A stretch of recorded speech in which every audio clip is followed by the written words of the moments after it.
ফরাসি প্রদেশের দাজুগে পর্বতমালায় পাহাড়ের খাঁজ বেয়ে ধীরে ধীরে এগিয়ে চলছে এক বিস্ময়কর ট্রেন, যার নাম ক্লিফ ট্রেন।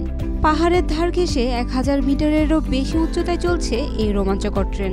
রেল লাইনের নিচে রয়েছে গভীর খাদ, সামনে শুধু সবুজ পাহাড় আর মেঘের রাজ্য। মাত্র 4 মাস আগে চালু হওয়া এই ট্রেন ইতিমধ্যে হয়ে উঠেছে রোমাঞ্চপ্রেমীদের প্রিয় গন্তব্য। বৈদ্যুতিক এই ট্রেনে 13 কিলোমিটার দীর্ঘ পাহাড়ি পথটি পাড়ি দিতে সময় লাগে 1 ঘন্টারও বেশি। ট্রেনটিতে একসাথে 55 জন যাত্রী চড়তে পারেন। ভ্রমণ প্রেমীরা জানান, মেঘলা দিনের ট্রেনটিতে চড়লে যেন মনে হয় ট্রেনটি সরাসরি আকাশে ঢুকে পড়ছে। ট্রেনে চড়ে ঘুরতে আসা ছেং নামের এক পর্যটক বলেন, ক্লিফ ট্রেনে চড়ে ভ্রমণ আমার জীবনের অন্যতম সেরা অভিজ্ঞতা। ট্রেনটির নিরাপত্তা আর বাহিরের প্রকৃতি এক কথায় মনোমুগ্ধকর।